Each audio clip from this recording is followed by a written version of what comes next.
Shalom and welcome to the sixth lecture in the Ghetto Fighters House International Virtual Lecture Series, Talking Memory.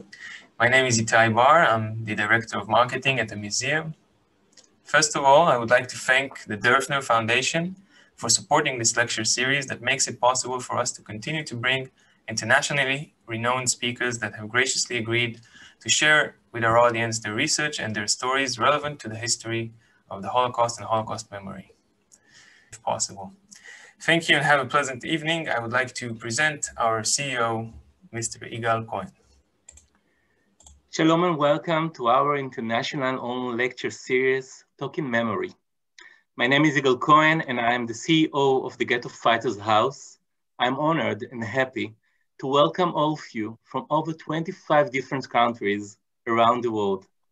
As the pandemic continues to keep the museum closed, we continue to open ourselves to the world through online platforms. A special thanks to Professor James Young, a longtime friend of the Ghetto Fighters House, for being with us today. We are looking forward to hearing your presentation. I would now like to give the floor to Maidan Shachar. Thank you. Thank you, Yigal, and shalom, everyone. It is my honor and pleasure to introduce our guest speaker today. James E. Young is Distinguished University Professor of English and Judaic Studies Emeritus at the University of Massachusetts Amherst, where he also was founding director of the Institute for Holocaust, Genocide, and Memory Studies. Professor Young has written widely on public art, memorials, and national memory, and many of his publications are world-leading reference works within his field, including Writing and Rewriting the Holocaust, The Texture of Memory, which won the National Jewish Book Award in 1994, At Memory's Edge, After Images of the Holocaust in Contemporary Art and Architecture, and his recent book, The Stages of Memory, Reflections on Memorial Art, Loss, and the Spaces Between, which has won the National Council for Public History Book Award of 2017. Professor Young's insights have influenced a generation on the construction and practice of memory in the public sphere, not only through his teaching and academic writings, but through his direct involvement in how society performs and practices memory. He was the guest curator of an exhibition at the Jewish Museum in New York City entitled The Art of Memory, Holocaust Memorials in History in 1994, and was the editor of The Art of Memory, the exhibition catalog for this show. In 1997, Professor Young was appointed by the Berlin Senate for the 5-member Commission for Germany's National Memorial to Europe's Murdered Jews, which selected Peter Eisenman's design, finished and dedicated in May 2005. He has also consulted with Argentina's government on its memorial to the desaparecidos, as well as with numerous city agencies on their memorials and museums. More recently, and I think many of us are aware of this, he was appointed by the Lower Manhattan Development Corporation to the jury for the National 9/11 Memorial Design Competition, won by Michael Avad and Peter Walker in 2004 and opened on September 11th, 2011. At present, Professor Young is completing an insider story of the World Trade Center Memorial entitled Memory at Ground Zero, our jurors report on the World Trade Center site, memorial, and museum. And I have to say that James and I have been in touch since, I think, February, pre-pandemic, trying to think, how we can get you here to Israel. And that was the first idea, but we're doing it through Zoom, which is wonderful in its own way. We discussed possible directions for today's talk a few months ago, and we were witnessing worldwide iconoclasm and revival of the debate on statues and memorials around the world that is once again forcing all of us to ask ourselves, how do we commemorate the past? How do we construct memorial sites? And whose history do they reflect? So with that thought, I would like to give the floor to James Young. Thank you, Maydeen, Yigal, Itai. A pleasure to be here, even though I wish I were there with all of you at the museum. So, yeah, Maydeen and I were thinking about something other than what I've been doing more recently, which is kind of tracing this arc of memorial vernacular, which ended up, with work on the National memorial for peace and justice, the lynching memorial in Montgomery, but also the 9/11 memorial in New York City. And I thought I would just concentrate on this idea of memorials against the grain, where we consider what happens in nations who have very ambivalent relationships to the memory of maybe national crimes, such as Germany with the Holocaust, or the former Soviet republics with Soviet-era memorials and genocide. Of course, in the United States, the Confederate monuments are a big deal right now, and we're wrestling with that, what to do. And of course, in Montgomery, Alabama, we now have the National Memorial for Peace and Justice. Brian Stevenson's Equal Justice Initiative sponsored memorial, which I think is really our greatest new 21st century memorial. Otherwise known as the Lynching Memorial. How does a nation remember its past crimes? And with this in mind, I thought I would begin with Maya Lin's Vietnam Veterans Memorial. This is probably America's first and maybe still greatest so-called counter monument. How to remember a war and the American soldiers who died in that war. A war that Americans came to abhor, a very unpopular war. The vets themselves were very unpopular when they returned from this war. And I do believe, Maya Lin, wrestled with this question and kind of broke the mold in a way that ended up inspiring German memorial designers. The German memorial designers in turn ended up inspiring American memorial designers. To some extent, even Michael Arad and Peter Walker and the 9/11 Memorial. Just as an anecdote, the first question I was asked after we presented the design for the 9/11 Memorial was, haven't you guys just chosen yet another Holocaust memorial? And so I ended up going back to try to answer that question. But in fact, I would maybe begin with Maya Lin and her amazing design for the Vietnam Veterans Memorial.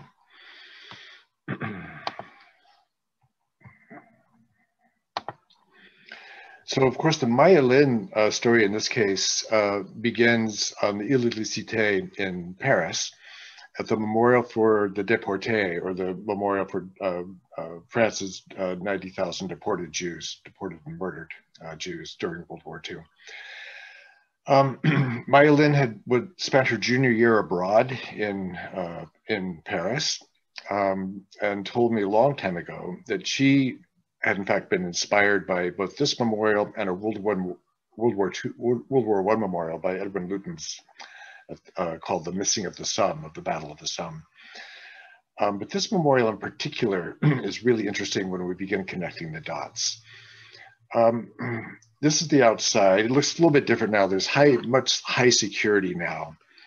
During her junior year, she came and sat in this space and was struck by, in fact, it's kind of counterintuitive forms here, and even in Paris, in the city of kind of rising, classical monuments. This one is horizontal.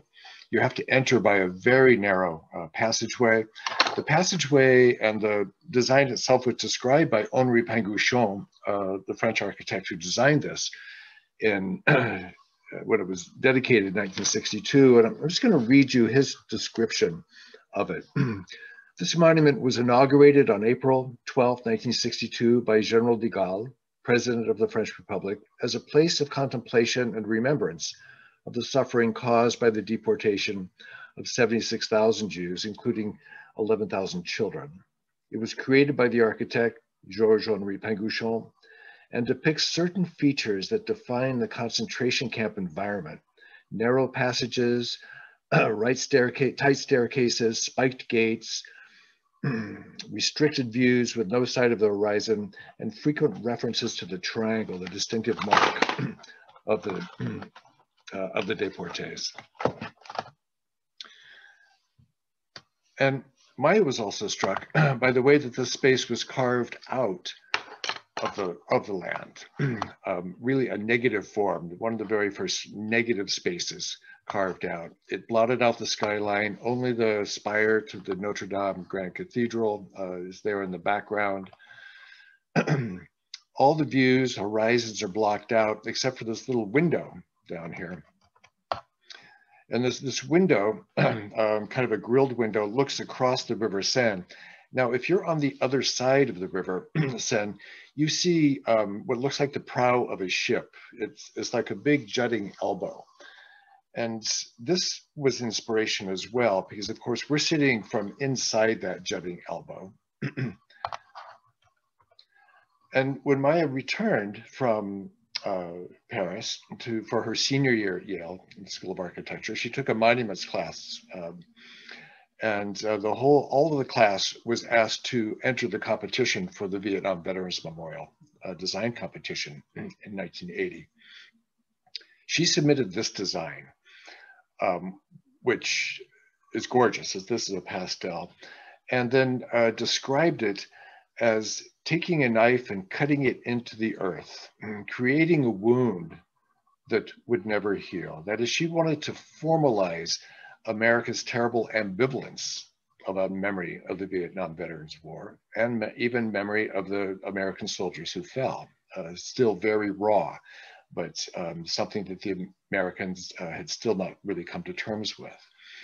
She also wanted to counterpoint all the very traditional memorial designs in Washington, D.C. Instead of a big white monolithic neoclassical design, the Washington Monument or the big pantheons of Washington, D.C., this would be a black scar built into the ground.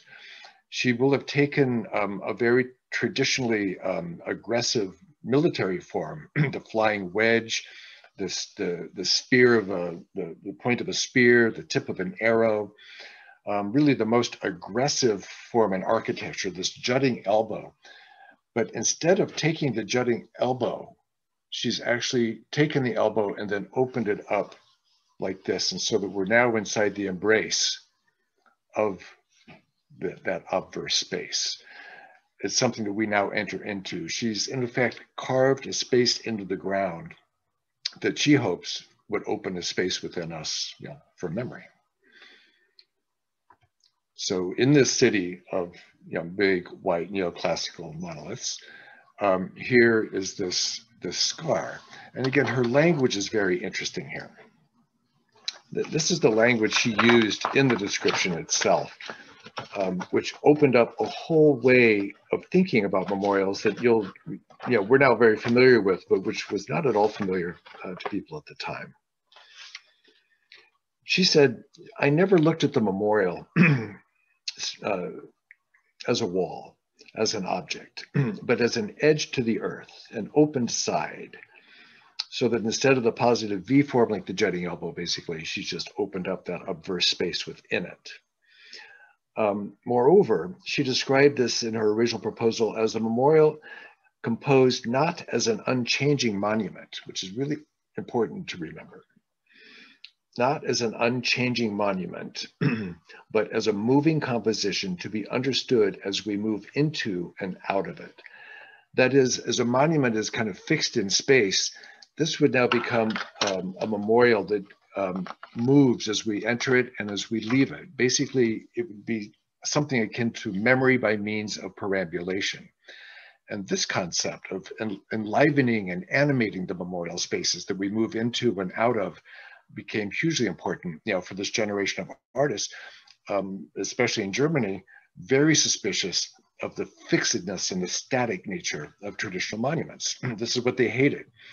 This generation in Germany in particular, and Maya's generation as well, hated this idea of gigantic national pillars telling people what to think and making us feel small. Instead of gigantic figures, we are the only figures in the Vietnam Veterans Memorial. Our reflections in the wall, completely humanly proportioned, because they are us.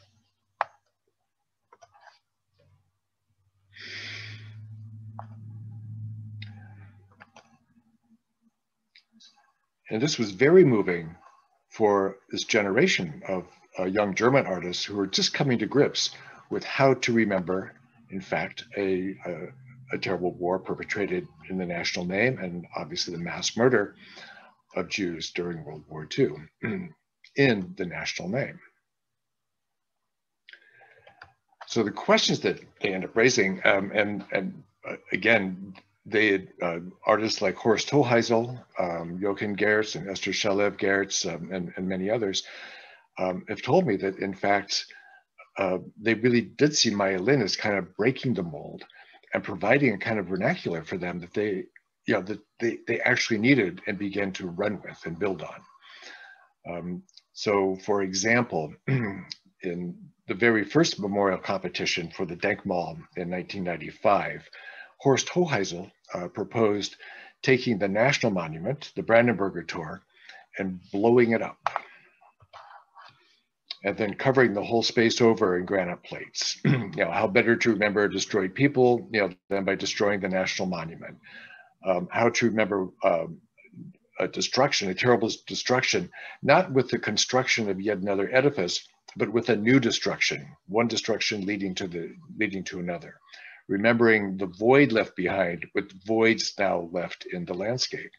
And this preoccupation with loss and voids left behind that cannot be compensated and cannot be redeemed became this recurring leitmotif for this generation of German memorial designers who did not want to compensate the Holocaust in any way.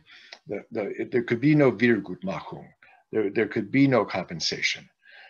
Loss would have to be remembered with loss. So the question for them was how to remember this terrible loss without filling it in. And one of the responses by Horst Hoheisel was just to blow up the Brandenburger Tor and let that be the memorial for the murdered Jews of Europe.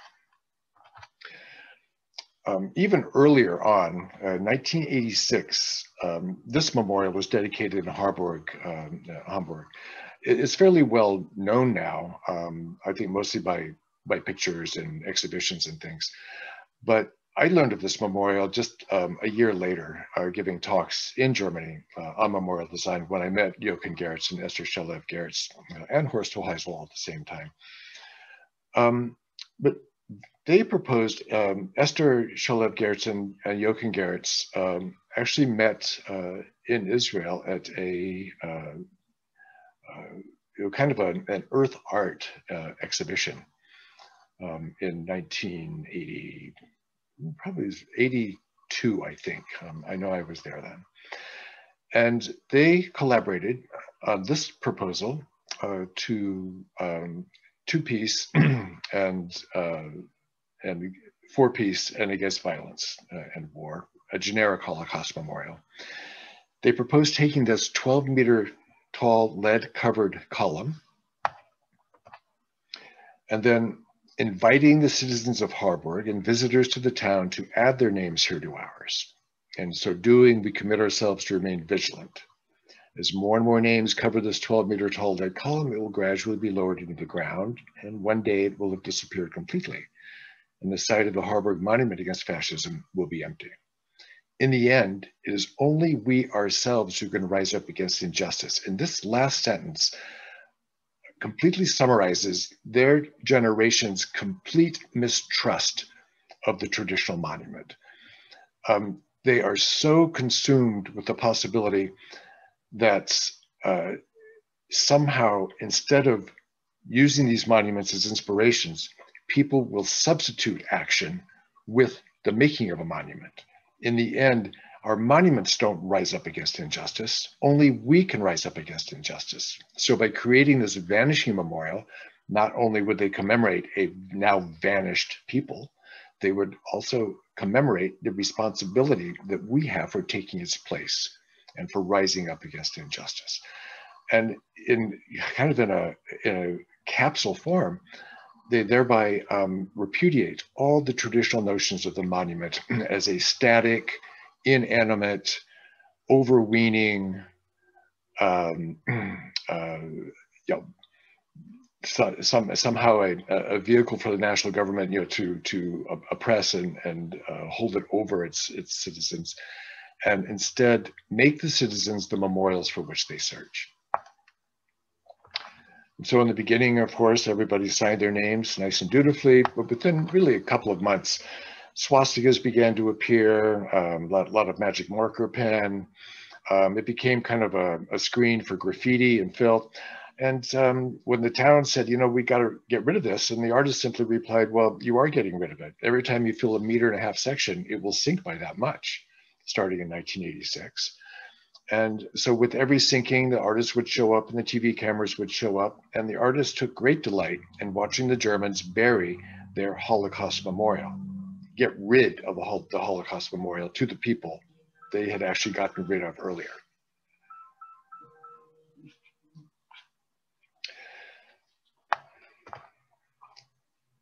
And so instead of, again, remaining static, this would begin to disappear, get smaller and smaller until it was gone altogether in 1993.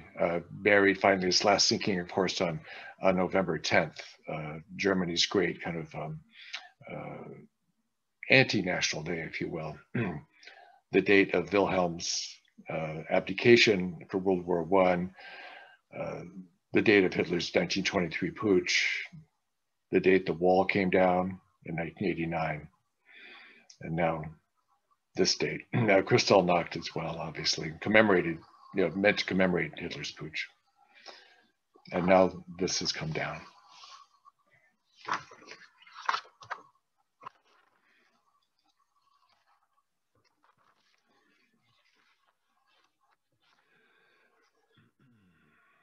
So here, this wouldn't be a place to come to be consoled, but it was meant to provoke. It wouldn't be a place that was inviolable, but would invite its own, violation, with your name and with graffiti. It would be a place that people would have to come own. And this was the most important part for them when they asked the question, how are we supposed to reunite ourselves in the bedrock memory of our national crime? How do we remember a people, the Jews, murdered in the national name? And they did so now with monuments which would call into question the very traditional assumptions and conventions of the monument. Now, it would not be permanent, it would not console, it would provoke, and it would return the burden of memory to those who came looking for it in a place like this. Jochen Gertz went on to teach in 1991 at the Institute for Fine Arts in Saarbrücken, where he proposed a monument design to his class on monuments. Half the class was invited to go out and steal cobblestones from around the town and bring it back to the Saarbrücker Schloss here, and then remove stones from the Saarbrücker Schloss, replace them with the stolen stones, while the other half of the class was busy researching the names and locations of every single last Jewish cemetery in Germany destroyed by the Germans between 1933 and 1945, such as this one. And then, under the cover of night, taking these stones, all 2,162 of them, back down to the square and putting them back in the square where they've been stolen from. But of course, this being a Jochen Gertz production, they were all put in inscribed side down. So there's no record of the whole project. This was meant to be process art. This was meant to be reminding us that memory itself is durational. There are stages to this, including research, building it, literally something that we build, that we take apart. And then, of course, the public was invited to come, and when they asked the students, well, where's the memorial? The students, of course, answered probably a little bit too complacently. You have become the memorials for which you search. You become the only standing vertical shapes in this square. The square is now called, of course, the square of the invisible monument. Horst Hoheisel, who had proposed the blowing up the Brandenburger Tor in 1995, here in 1986, at exactly the same time, the Gertzes were kind of unveiling their memorial in Harburg, the disappearing memorial. Horst decided that he would enter a competition to commemorate the destruction of the Aschrotbrunnen, or the Aschrot Fountain in Kassel, right across from the City Hall, donated to the city of Kassel in 1911 by a local Jewish philanthropist, Zygmunt Aschrot. But instead of reconstructing the fountain, which was destroyed by the Nazis in 1938 as a Jews' fountain, Hoheisel proposed taking the original form, this neo-Gothic pyramid, and turning it upside down into the ground, again, creating that negative form space, designing in effect what he called the plinth, or the base on which people would stand as they look for the memorial. And the memorial itself now exists as you look down through the glass windows and see the shape of the memorial reflected in water below. Instead of spritzing water in this fountain, the water fills up this channel and then flows back down inside. So it's kind of a sonic memorial as well. You can listen to the rush. But once again, this destruction would not be commemorated by yet a reconstruction of the memorial, but by the reminder that it cannot be replaced. The lives lost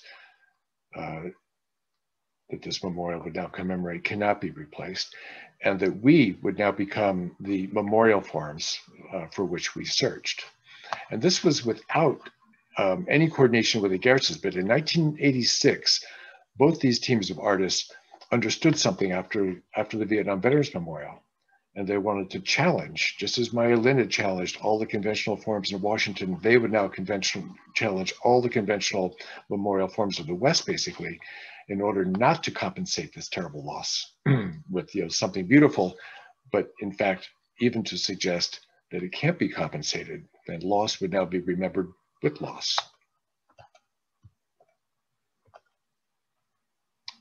Similarly, in the Babelplatz in Berlin, Misha Ullmann, a great Israeli artist who was living part-time in Germany at the time, won a competition for what was called the Book Burning Memorial in the Babelplatz, just across from the Opera and the Humboldt University in Berlin, Mitte.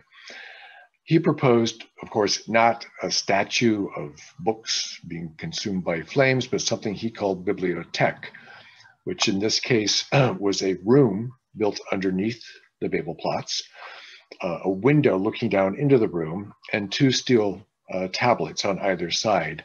One, a description of the book burnings themselves in March 1933. The other, a simple quote by Heinrich Heine, where books are burned, so too one day will people be burned as well. Once again, the only vertical forms in this otherwise empty square are the people who come looking down now into this window. And this is what they see. It is an empty room of bookshelves. The books and the authors cannot be replaced. Absence will be remembered by absence. The void will be remembered by a void. Loss will be remembered by loss. And again, a simple truth, but this is the preoccupation of this generation of artists. And again, if we go back to Maya Lin and we think of that carving out the space, so it's the space and the absence within that space that ends up accommodating our need to remember, inviting us into those spaces opening up something within us for memory. This preoccupation, again, with absence and voids is reintroduced yet again by Rachel Whiteread in Vienna on the Judenplatz Memorial to Austria's murdered Jews. She also called this Bibliothek.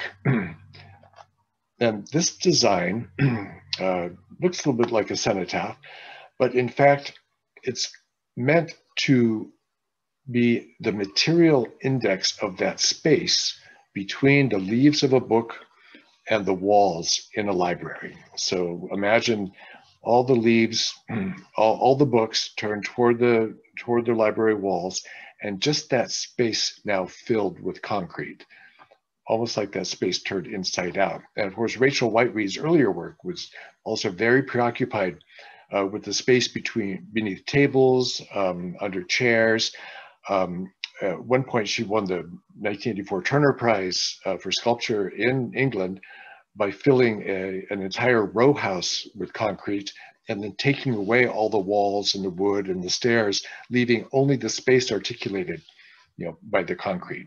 Again, how to articulate absence in this way and without filling it in. There's a much further story here. It gets even more interesting and complicated. But again, just to illustrate this preoccupation with absence and how it's formalized. Shimon Ati, an American artist, moved to Berlin in 1990, just a little while after the wall came down. Moved to what he called the Scheunenviertel, or kind of the middle of Berlin, near Alexanderplatz. And was struck, he said, by what he didn't see in Berlin, which was any sign of Jewish life.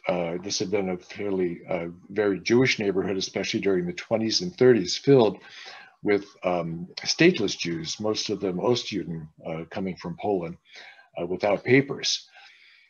And he knew this because he'd done all this research, and in fact saw that what was missing was exactly what had once been here. So he made slides out of hundreds of photographs that he found in the archives, in the Bundesarchiv from Bonn. And then without announcing it, went out different nights and projected these slides right onto the sites where they had originally been taken. So this site of a Hebrew bookstore, for example, and this Hebrew bookstore, now projected back onto the very same sites, reanimating otherwise completely amnesiac sites, reminding us that these sites by themselves actually remember nothing, that they depend on the projection of our knowledge and our mind's eye onto these sites to create memory. And this again is a preoccupation with this by this generation, who understands that it's in the dialectic and the dialogue between the visitors and those and the sites themselves where memory is created. And of course, Shimon Ati hopes that now when he turns the picture off, anybody who's seen this particular picture or this particular picture of a Jewish bakery, for example, in their mind's eye would still have that image, the after image of this. So the picture might be gone, but once you've seen these images and you look at that space again, you end up projecting that. And that's the memory act. That's the commemorative act. And again, all these ways of challenging the conventional memorials, not putting up a little sign or a plaque, but by challenging the people to internalize these sites and to internalize the memory created there by the artist.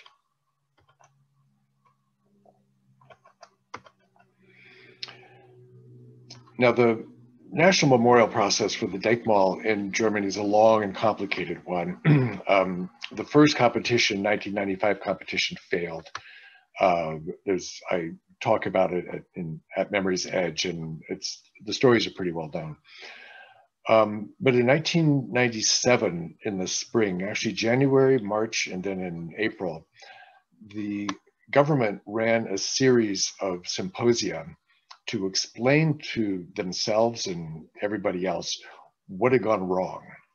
Why did we reject the memorial that was chosen in 1995 by a combination of Bundestag, Berlin Senate, and Förderkreis jurors, 15 jurors, 5 each from each of these groups, and then where to go from here. There was lots of shame, kind of the agonizing over how we cannot arrive at a national consensus on how to commemorate the Holocaust, the Jews murdered in the German national name.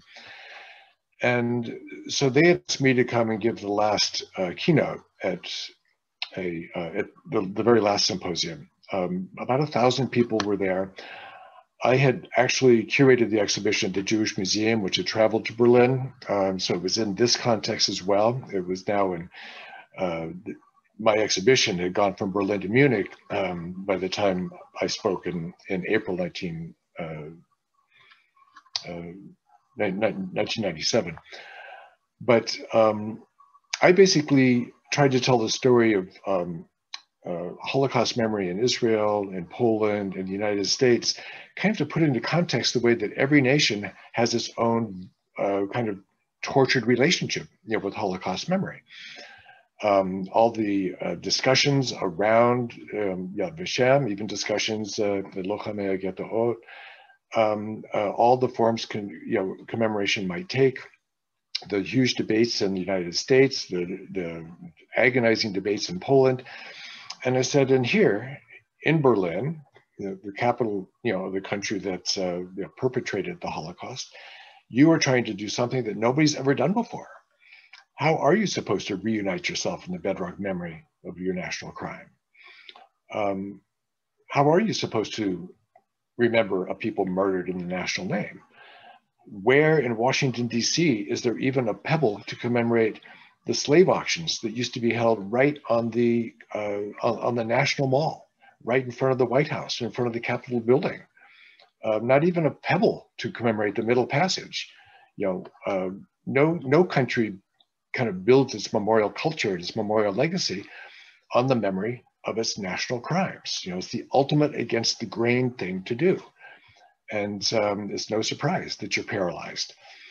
And then I said something that I regretted a little bit later, but I said, maybe in fact you should have 1,000 years of Holocaust memorial competitions than any final solution to your terrible German conundrum, how to remember the Holocaust in the country that perpetrated it. And they got that. There was some relief, in fact, that the conundrum was well understood. I returned to the States, and within a couple of days had a call from Peter Radunsky, head of the Berlin Senate, Speaker of the Berlin Senate, who asked if I would join a commission, a Findungskommission, kind of a search committee, for a new Denkmal competition. And I said, it's funny you should ask me because I'm not sure it can actually be done. And he replied, because you don't think it can be done, we want you to try to do it with us. So I did join this 5-member commission, and we were allowed to invite 25 artists and architects, which we did, including the 9 finalists from the earlier competition. We ended up with 3 finalists, including this design by Daniel Liebeskind, the designer of the Jewish Museum in Berlin, what he calls Stone Breath. I think what we liked most about this was maybe the model itself.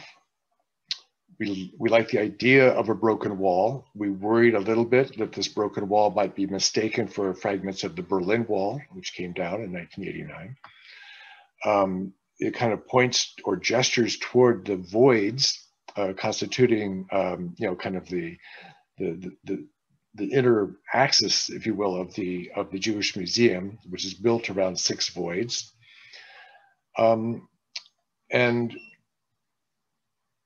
if you see where the site is, so he allowed the site to run over and to the left into the Tiergarten, right to the Goethe Memorial. You can see the Reichstag up above, the Brandenburger Tor, and this image would be taken more or less from Potsdamer Platz in Berlin. Our number 2 choice was this design by Gesine Weinmiller. And here you can see the Vietnam Veterans Memorial design, fingerprints, if you will. This is a carved out space into which visitors would descend. Remember, this is a huge 20,000 square meters. It's a gigantic space. And these segments that you see scattered are actually segments of limestone wall, blocks the size of the stones in the Kotel in Jerusalem, the Western Wall. She arranged 18 of these segments, both as a gesture to the, kind of the iconic, national mourning memorial that is the Western Wall, and meant to evoke, of course, Hebrew Gematria for 18 Chai, for life. You would seem to have to find your own way in and around these segments.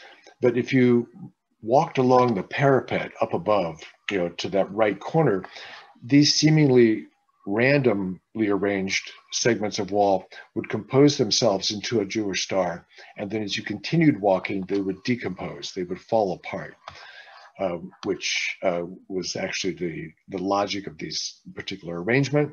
She didn't announce it. We found this out ourselves just by walking around the design. We liked that, but we worried a little bit that it would be too much of a gimmick. But in our first vote, this actually received 3 of 5 first place votes. And the other design, which received actually 2 first place votes, was this one by, Richard Serra and Peter Eisenman. Eventually, all 3 of these finalists gave public presentations. They went back and forth in the newspapers. It was a long, long process. But eventually, consensus really built around this, this design, which in fact, we intervened to request modifications.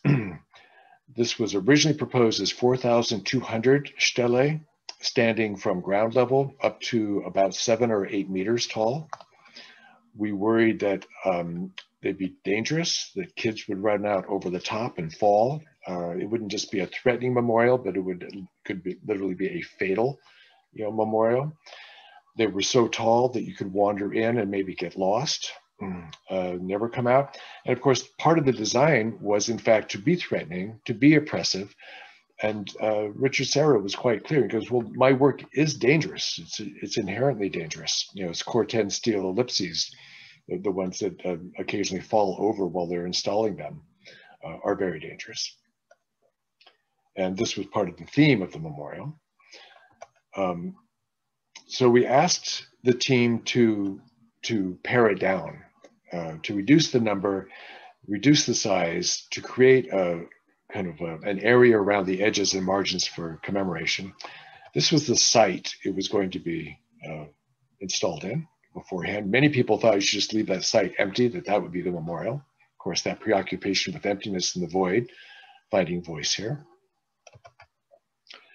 And this is the site before the wall came down. You can see it's right next to the Brandenburger Tor, just on the other side, on the eastern side of the Berlin Wall. Really a no man's land, minefields, barbed wire, guards, a dangerous site. And in fact, if you follow the tip of the East German flag there on the Brandenburger Tor right to the top, that would mark on this photograph Hitler's bunker. Hitler's bunker really just a stone's throw from this whole site, the ministerial gardens there in Berlin. So Eisenman came back with this redesign, reducing the number of stele from 4,200 to 2,711. Reduced in size from some 28 feet tall or so, down to about 8 feet tall at the tallest and ground level. And in the end, again, after a torture process, we recommended to the Bundestag that this be the winning design, what they now call Eisenman 2. It went into huge debates, became a political football during the 1998 elections. And it even became a starting point for the discussion for forming a government. Briefly put, we'll go back to the Geertzes and remember that they didn't want their memorial, the sinking memorial, to rise up against injustice by itself. Only we can rise up against injustice. So word of memory returning to those who come looking for it. After the night, the Gerhard Schroeder and Michael Naumann, the SPD, defeated the Christian Democrats in elections in 1998. And in so doing, they said that they were really not for this memorial, which they saw as kind of a Helmut Kohl production. It wasn't really, but it was, we were appointed, by a government headed by Helmut Kohl at the time. They wanted something else. But when they went to put together a governing coalition, they had to turn to the Green Party and Joschka Fischer, head of the Green Party, who agreed to join into a kind of what I call a red-green coalition only on the condition that this Denkmal go forward. And then it was Joschka Fischer, of course, who became the foreign minister, who broke precedent by allowing Germany to join NATO air forces in bombing the Serbs in Kosovo during a certain, what is going to be a certain genocide in 1999. And using this memorial as his platform. He said, it's not enough to design a memorial and to build a memorial to the Holocaust if we don't also act. This memorial remains incomplete. So this is what he had. He wouldn't enter the government without it, and then he used this memorial as kind of the basis for Germany for the very first time allowing its planes and soldiers to leave German soil in order to intervene in a new genocide about to be perpetrated by the Serbs against Kosovar Albanians in Kosovo. So the memorial went forward, and it's kind of a waving field, quite animated. Clearly, you need to find your own way in and out of the Stele. Memory by means of perambulation, completely abstract, nothing inscribed on these Stele. They are much taller than I actually thought they were going to be. I think some of them maybe get to almost 3 meters. But what was really wonderful about this design, and something that we required, and that Michael Naumann in particular, as the culture minister, had suggested early on, was if there's going to be a memorial, there needs also to be a place of information where hard history is told. So up above here, we have this rolling field, animate field of Stele on the one hand, people finding their way in and around it. And then underneath, we proposed as part of this memorial, a place of information be built. And the place of information is, I think, maybe the most compact Holocaust Memorial Museum in Europe. 4 rooms with a very compact narrative, hard historical narrative, no punches pulled, describing the way to the Holocaust, the German responsibility for it, even having a room for the aftermath, survivors talking about coming back to life. But in this design, Dagmar von Wilken, who designed the underground space, proposed allowing the illusion of the Stele to come down into this space, to penetrate into the space, almost like a stalactite, so that you have an interpenetration of the space above into the space below, this interpenetration of abstract memory above, now anchoring itself in the hard history below, underneath, which is a wonderful answer to the problem, if there is a problem, with abstract art trying to commemorate very specific non-abstract events, like the Holocaust. You can allow that abstract art to be anchored in hard historical narrative below.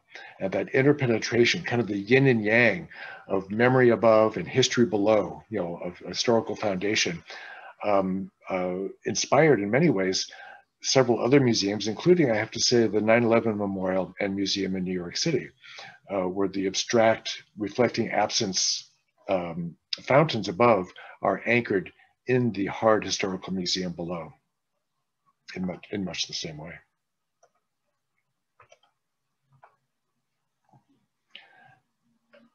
So this has become kind of a standard work. I'd say that the Denkmal is still unpopular among about half the German population and accepted by about half the other half of the population. Widely visited. The kids do run out over the tops, just as we feared they would. But meanwhile, as this is going on, another more guerrilla artist, Gunter Demnick, began in 1997 researching the sites of and the homes of Jewish victims deported from various towns in Germany, and then researching where they went, on what days, which camps, where they were murdered. And then, without much fanfare, creating these little brass cobblestones, putting them in front of the house. This is in Berlin, right near a home where I stayed last time I was there. Just telling us that here lived Bernhard Bodenheimer, born in 1895, deported in 1942, and then murdered on June 20th, 1942 in Majdanek, and his wife. I love that these are meant to be things that you find, that you discover by surprise. You're meant to stumble over them. They're just ever so slightly raised, hence their name, Stolpersteiner, stumbling stones. And that now there's tens of thousands of them around Europe, and almost every city where there have been Jews who were deported. And families can initiate the process now, where Gunter Demnick will show up on a particular day with his work card and his overalls and his mortar, and have these engraved, plant them for you, and thereby mark, without too much fanfare, exactly who lived here when and what happened to them throughout Europe. And again, I love this as a something that you don't volunteer for. We all become pilgrims in daily life this way. I was telling Maydeen before that one of the most contemporary and one of my now favorite memorials in Germany, designed by Horst Hoheisel of the blown up Brandenburger Tor proposal and of the memorial in Kassel. Horst Hoheisel and his artistic partner, Andreas Knitz, were invited by the town of Eberswalde to commemorate the synagogue, the great Eberswalde synagogue, which was burned to the ground on Kristallnacht in 1938. Eberswalde was the home of the National Institute for Forestry, where Horst's father actually taught. Horst's father ended up becoming a Nazi forester, but who would have seen this synagogue every day on his way to teaching classes there. Was obviously aware when it was burned down, Kristallnacht. Horst has been designing memorials around Holocaust theme memorials for years. And they proposed excavating the site of the synagogue, former synagogue, which was turned into a police station in East Germany after the war, and which was then turned into a fire station later still. Proposed taking the walls of the former synagogue and using them as foundations for building a new wall all the way around the edge of this former synagogue, telling the story of the synagogue when it was built, how in the early 30s it had actually been consumed by fire, but then rebuilt by local non-Jews who came to the aid of the Jewish community who had lost this by a lightning storm. But then how it was many of these same non-Jews who perpetrated the fire on Kristallnacht in 1938. And Horst, of course, has a PhD in forestry, inspired by his father before he became an artist, and understood that the life within this space now would be inaccessible. There's no door into it or exit out of it, but he knew that the birds and wind would end up depositing seeds within this space. The flowers and the trees would end up growing up, so that the life of this, this site of the former synagogue would now be restored with trees, kind of a Etz Chaim, in kind of a, I mean, we have almost a, he's also very much aware of the planting tradition, the Jewish planting tradition in memory now. And this is what he's created. So this is what is there now, just after about 3 years. It is full of life inside, which can't be accessed, but which can now be seen as you walk around it. So again, this preoccupation with remembering life with life, remembering absence with absence, and how they interpenetrate, preoccupying this whole generation of artists, resulting finally in America's, now, I guess, our greatest memorial, contemporary memorial.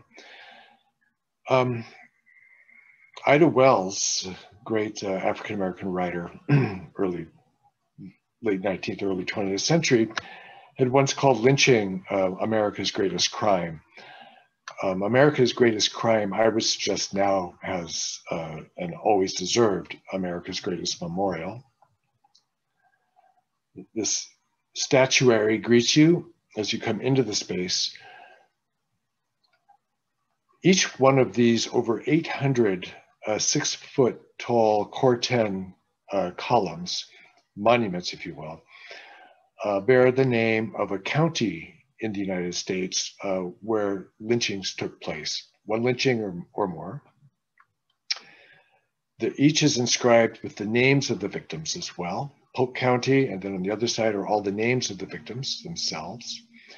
As you walk through this, again, once again, memory by means of perambulation, you'll notice that these stele do echo the Denkmal, and Brian Stevenson and the designers at Mass Design who designed this memorial are glad to have taken part of an inspiration from these stele in Berlin.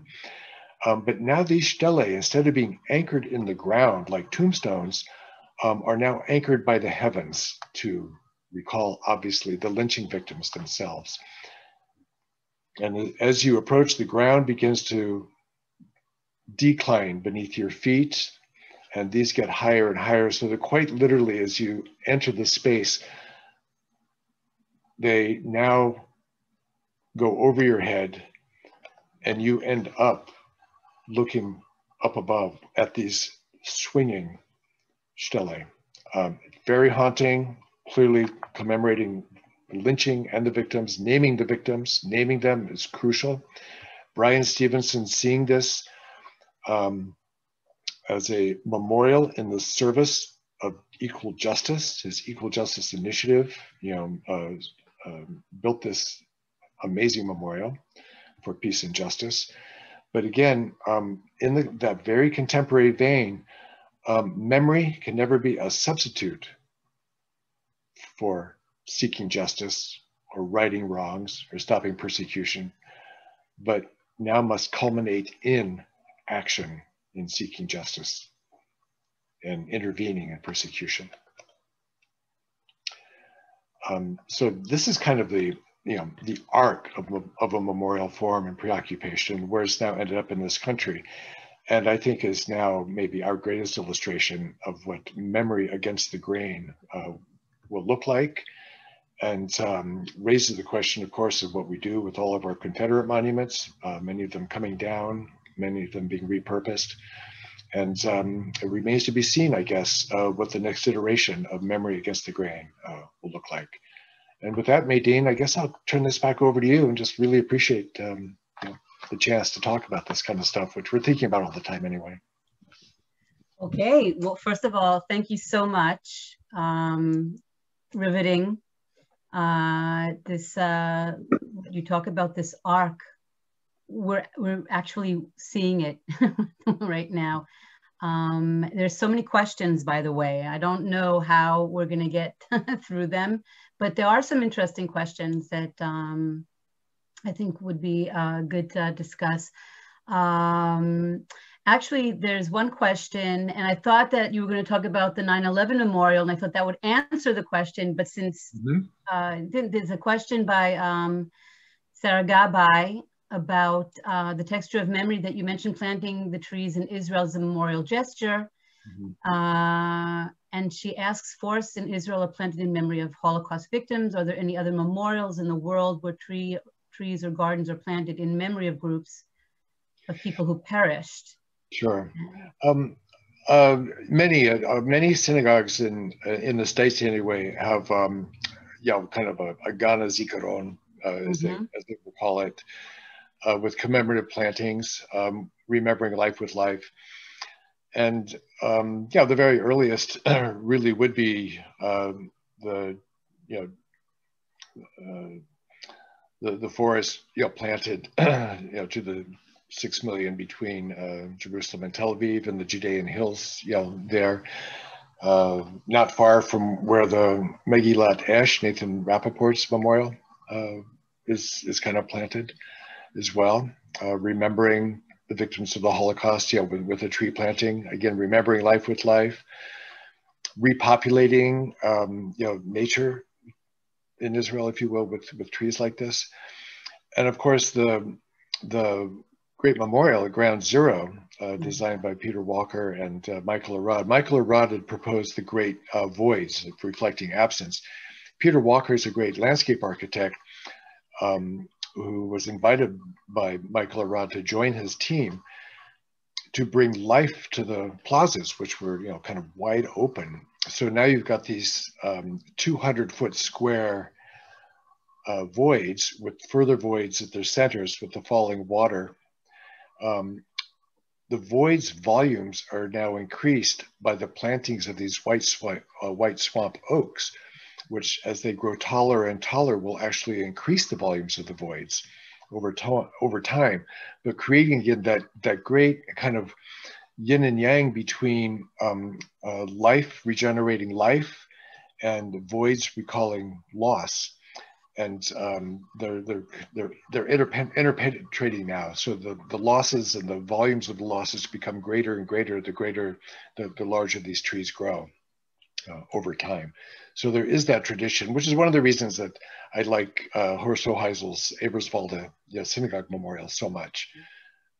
There is now a preoccupation with how to remember the victims and how to remember the lives they led, and not to concentrate solely on the mass murder and the kind of the machinery of mass murder, as Holocaust memorials really did, I'd say, mostly between 1945 and about 1960 or so. And that began to change in the 70s and 80s with the preoccupations of kind of the irredeemability of such loss and how to remember those who lived and remember the lives themselves. Right. Great. This is an interesting question. Do you think that there's a gender dynamic in the design of the memorials? In other words, the memorials that are more linear appeal more to one gender than a memorial that is less linear, less concrete, appealing to another gender. Example, compare the memorial in Berlin to the memorial in Budapest of the different shoe sculptures in spaces along the riverbank. Sure. I mean, without getting too prescriptive, I think there might be gender-inflected preoccupations, in both. The Vietnam Veterans Memorial, designed by Maya Lin, is very much an obvious counterpoint to the great monolithic memorials, the white monolithic memorials. This one built into the ground in a feminine gesture, if you will. Yeah. I mean, without going too far, I don't want to push that too far, but there it is, as a counterpoint at least. And there's something in that embrace without wanting to engender it too much. The crook of the elbow, if the jutting elbow is male, maybe this embrace, would female. Again, without pushing it, just a kind of a oblique, indirectional, association. And the missing, the shoes denoting, the missing children and the people who had put those shoes on in the morning. And if you think, if you will, I mean, the mother or the parent tying the shoes onto the child in the morning. The shoes are kind of a recurring motif in lots of Holocaust poetry as well, Yiddish poetry, in particular. The shoes, dancing without where the people that these shipments were for. So yeah, without getting too kind of overdetermined, I think it's worth keeping in mind, and there is some excellent work on gender and the Holocaust now, in particular, that we have to take into account. Okay, great. That's actually a very interesting question. Now I'm going to look at things maybe with a gender perspective. There's a question about the National Memorial for Peace and Justice, if there were African Americans among the designers, or does this reflect a very white imagination? It was a combined team. They've been a little, Brian Stevenson and the design team, Mass Design, a Boston-based design firm, worked very closely together. And they're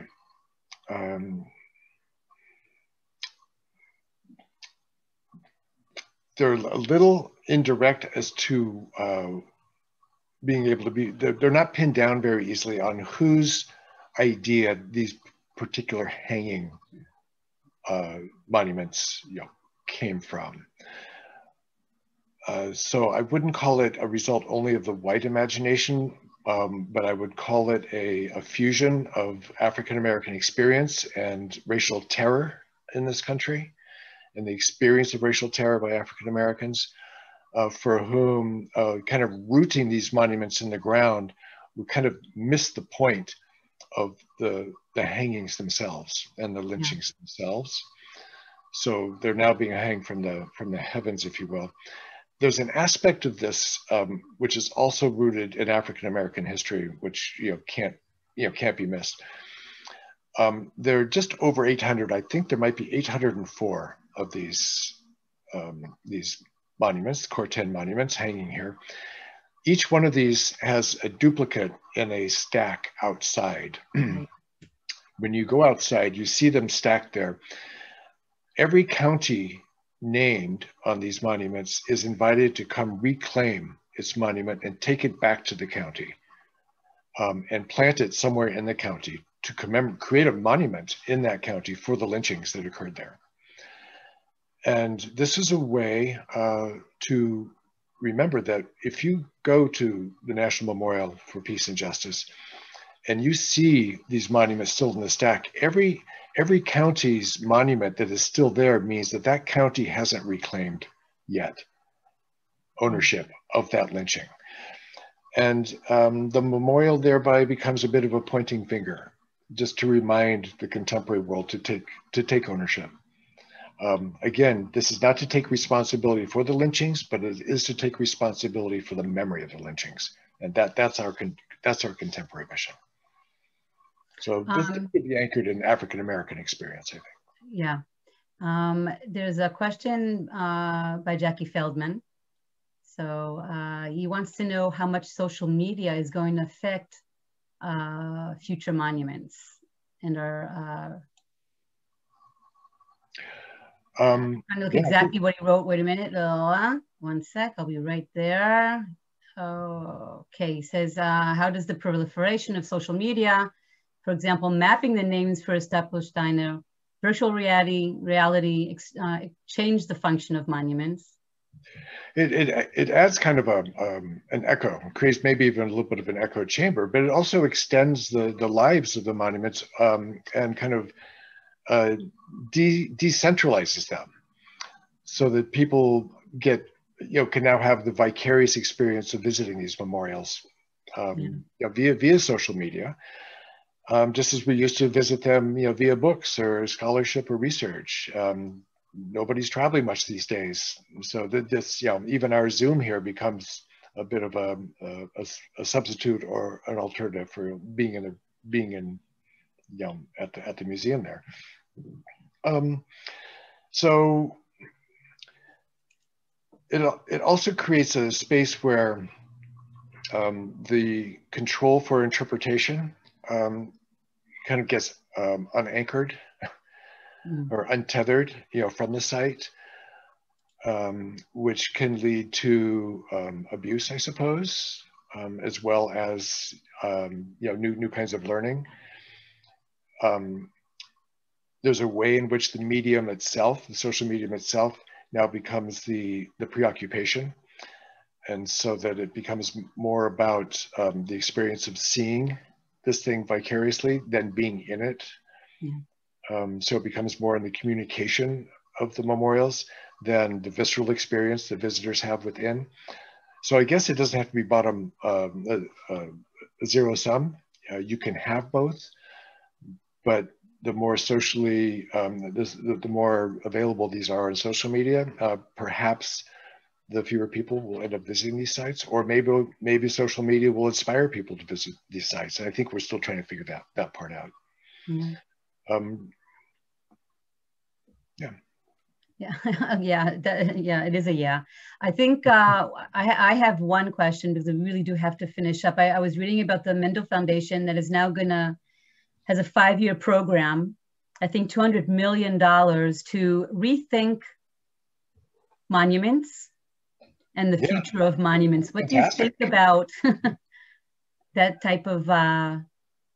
Well, I think it's just fantastic, and they're completely responding to not just to American dilemmas, with memorials against the grain, but memorials against the grain around the world. I mean, the whole idea of the monument is now being questioned by a generation that has no trust in monuments, which they see as kind of fascistic, authoritarian, forms of art. And the Mellon Foundation wants to keep that space open where we get to debate this. How will we arrive at the next one? I mean, I like that they're keeping that space open. The artists who are proposing, memorials for everything, whether victims of slavery or the Middle Passage or Holocaust or Rwanda or wherever we're going to remember, have not had all that much support. And so I'll be fascinated to see what kind of space in the public sphere this $250 million Mellon grant can make. Yeah. I know that 20 years ago I would have welcomed such a grant, and I'm sure there would have been many exhibitions as a result. And maybe we will see new exhibitions on monuments, and maybe in very specific ways we're going to figure out exactly what the protocol might be for returning the monuments from Montgomery to the various counties around the country where there were lynchings. And maybe the Mellon Foundation grant will actually help people arrive at a protocol where this happens. So the possibilities are endless. Yeah, absolutely. I agree with you. There's so many more questions. I think we're just going to save the chat and just send them out to you if you're interested in answering. They're from questions about different memorials around the world, from Hungary and from Lithuania. And yeah, it's never ending. I think there's a big question mark, but I think it's a great question mark. And I think most importantly, we have people like you who have helped us gain much insight into what it is to remember, especially loss and the absence of absence, and the not filling it in, but finding a way to represent that absence. Professor Young, thank you again. Well, thank you for hosting. For coming to be with us and with our many, many guests that were here to listen and to ask questions and to learn from your knowledge and your insights. And thanks so much for having me. And thank you for being here. Toda. Bye-bye, Bakasha.